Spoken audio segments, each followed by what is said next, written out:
Fanomerahantsika rehetra ry havako satria ty alarobia fa folon'ny volana jona ity ny mofinainantsika anio dia ny jauna toko 720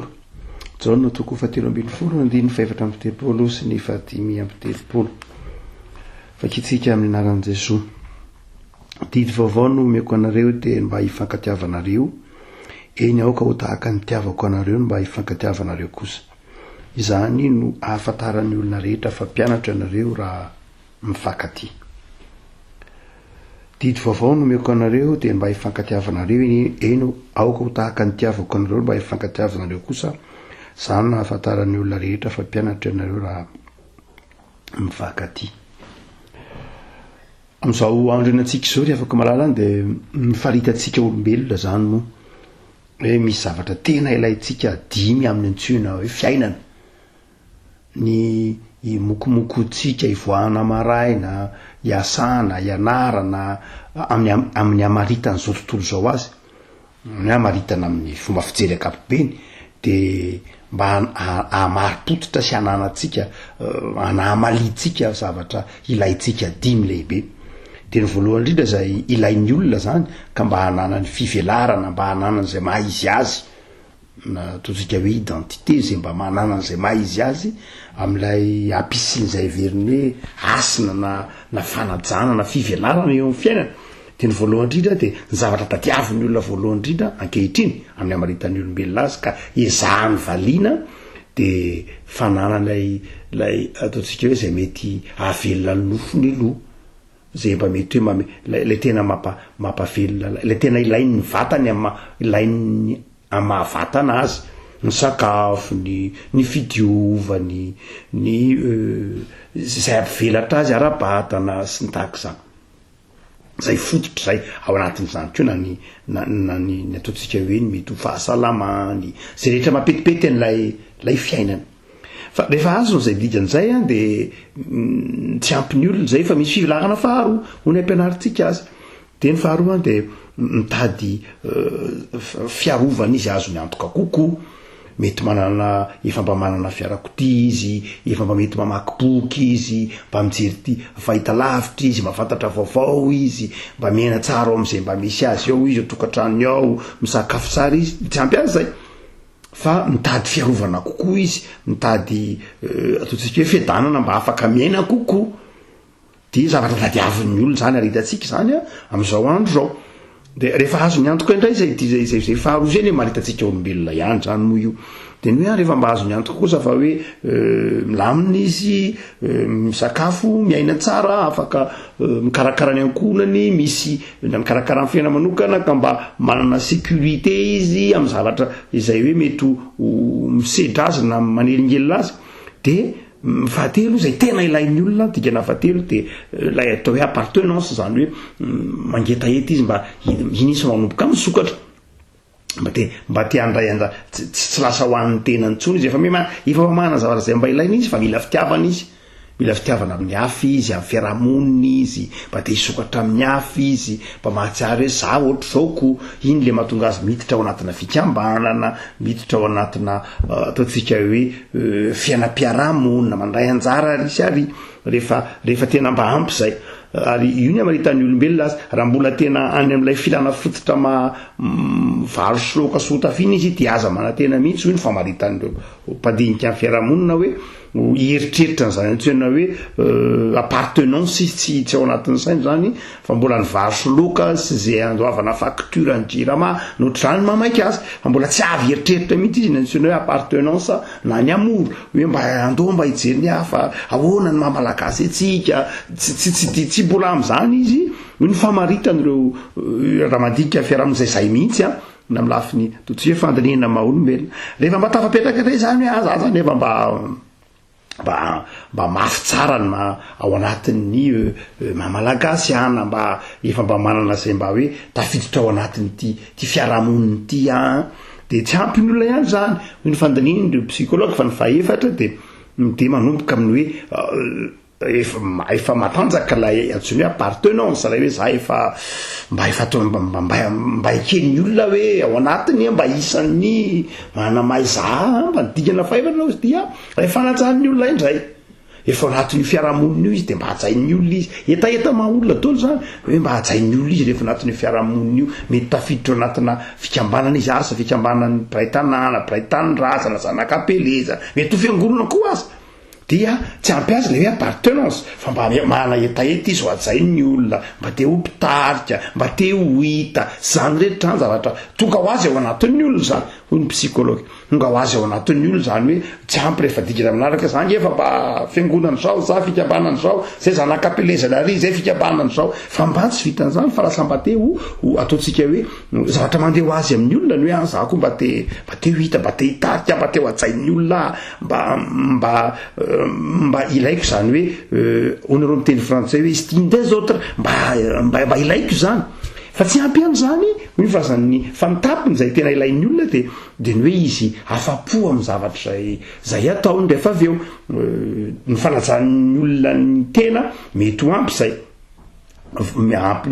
dingany zay fa ny tena zava-dehibe de ilay ataontsika hoe estime de soi zany hoe lasa ao anatin'ny olona de misy sotoavina misy valeur misy sotoavina zay fa mba maha izy azy misy faniriny ka eo ampanaovanjavatra izy eo ampanatanteranjavatra izy rehefa jain'ny olona izy mba tonga mpitarika izy de rehefa manapa-kevitra izy na mitondra zavatra dia rehefa mahatantera-javatra izy de ao anatiny ao ho ny fandiniany fiarahamonina azy de ao anatiny ao de manjary rehefa mahatantera-javatra izy de tsy mifanohitra amin'ilay zavatra mba hiveriny ho tsara zany hoe lasa manana lay ataontsika hoe estime de soi zany hoe manjary lasa manana fahafapo ny tenany izy manana fahazaonantoka ny tenany izy manana fahazaonantoka ny ataontsika hoe ny zavatra zay ataony izy ka tsy manana fikorontanatsaina na fikorontanam-panahy ao anatiny de fa rehefa miresaka amin'ny Jesosy tsika rehefa koa malala amin'ny Jaona toko 3:20 tony na miresaka amin'ny soratra masina tena vadika Jesosy mihitsy zany sotoavina zany ho Jesosy hoe zany n'izao tontolo zao ny zavatra mamaky an'izao tontolo zao de voalohany ny sakafo hohanina ny sécurité ny appartenance ny fanajan'ny hafa sy ny fiheveranao ny tenanao de lavadiky Jesosy zany ataontsika pyramide zany ho Jesosy hoe tsy zany tsony rehefa ao amin'ny Jesosy ianao rehefa miaraka amiko ianao de zao no izy rehefa manolo tena ka za monina ao anatinao ny alalan'ny fanamasina de mivadiky zany ho Jesosy ny voalohany indrindra omeko anao de ny estime de soi zany hoe tsy ny hanina hoaninao zany miantoka azy ny fiarovanao nao aza manafa zany azo omba anareo mandrapatonga ny fahapaperan'izao tontolo zao fa ny omeko anareo voalohany indrindra de ny estime de soi izay tadiazay tsy anana n'izao tontolo zao izay mahatonga n'izao tontolo zao manao dingana 4 5 9 10 vao tonga amin'izany zavatra zany fa izao ny omeko anareo voalohany indrindra ho Jesosy dia izay toe-panahy fedanana izay fedanana izay satria ny fanahy itsy nomeko anareo de manana zay fedanana zay nareo mana zay fedanam-po zay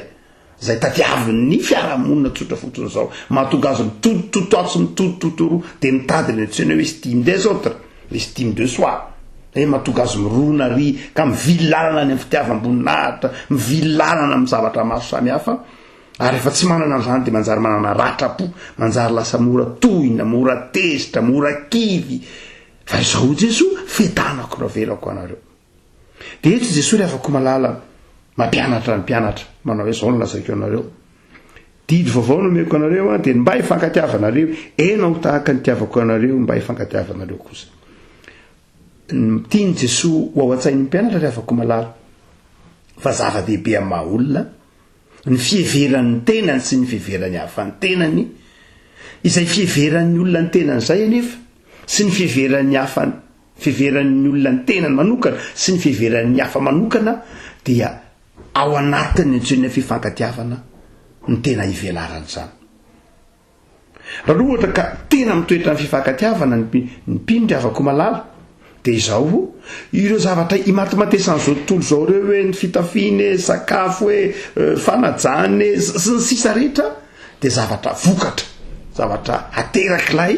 fifankatiavana tsy misy zany antsoina hoe ady voninahitra zany tsy misy an'izany hoe olona ho ahilika ny velan'ny fiarahamonina zany ka isy ataontsika hoe anankiray akory tsy anana ny antsoina hoe estime des autres hoe ho vingavingaina na ho aratsiana na ho ahilika tsisy an'izany ho Jesosy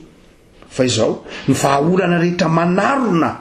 ireo ezaka zany zao tontolo zao reo zao tadiavina zao tontolo zao reo hoe ny filana ataontsika hoe ny filana ataonareo miteny français hoe besoin physiologique ireo zavatra tadiavin'ny olombelona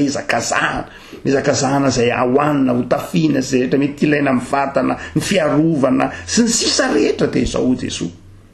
rehefa mifakatianareo de zao ao anatin'izany no ivelananareo sy anananareo an'izany rehetra zany ary io nefa nanafarany tompo mihitsy araky ny perikiopa hitantsika anasany toko faefatra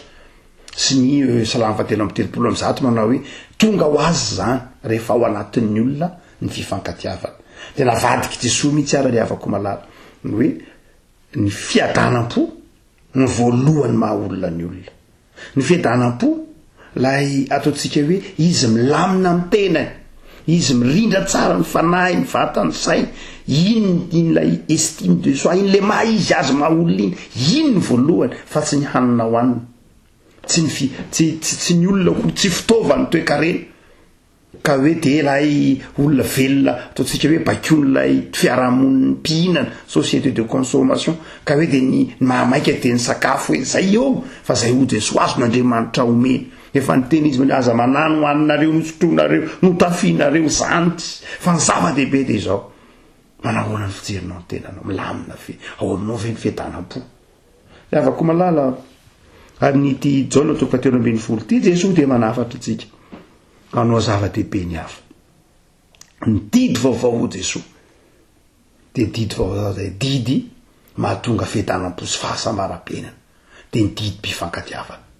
mampisy firindrana ao anatin'ny fiarahamonina tsisy heviny daholo na anananao daholo ara ny ataontsika hoe na de feno aza mpiambina ny tanàna na de feno zavatra rehetra ao anatin'ny tokantranonao kanefa tsy anananao le fiadanam-po dia tsy sambatra ianao rehefa ohatra ka tsy mifankaty tsy milamina miaraka amin'ny fiarahamonina misy ianao de tsy sambatra ianao tena nazavy Jesosy manao hoe zava-dehibe ary didy ary ny fifankatiavana ny tiavanao lalana anankiray asambatsika le avako ny fitiavantsika namana ny fahatoniam-potsika de zava-dehibe fa ny faharoa sady farany avako malala de zao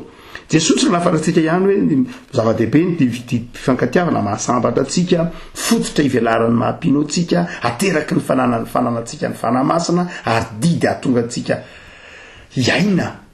mahampino atsika fa ny faharoa de hoy Jesosy hoe tena identité mihitsy zany hoe marika amatarana mahampino atsika ny fifankatiavana be dehibe am'izao androna antsika zao de misy ny antsoina hoe karaka mandalo krizy ny fitadiavana ny maha olona aina moa zany zao aiza zao malagasy avy tandrefana ave tatsy nanana ave eo pikaronany zany fa Jesosy le avako malala de mahizy azy vaovao mipino ao anatin' za mety malagasy azy na ao anatin'ny mafrantsay azy na ao anatin'ny maanglisy azy de zao na inona mahay anao anao de zao ao anatin'zay mahay anao anao zay de tokony ho fantatry ny olona rehetra fa mpino ianao kristianina ianao ary ny maha kristianina anao ny lasa lohany maha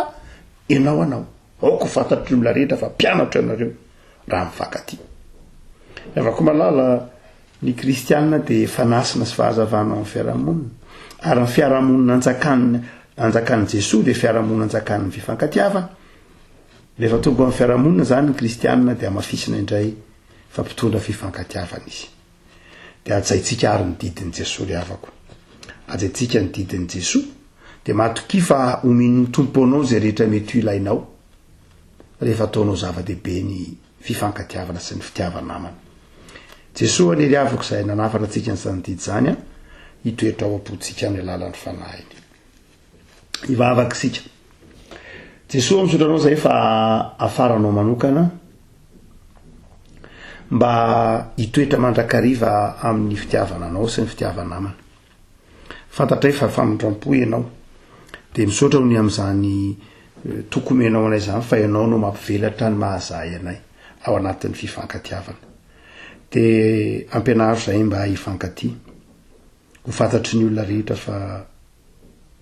mpianatra ao zahay ny fototra mahasambatra anay tsy ny materialy fitaovana ihany zany azonao menanay amin'ny fotoana rehetra zany fa ny fototra mahazay anay de ny fivelaranay sy ny fananay fiadanam-po aminao Andriamanitra ka manjary mahatonga ny manana fony sokatra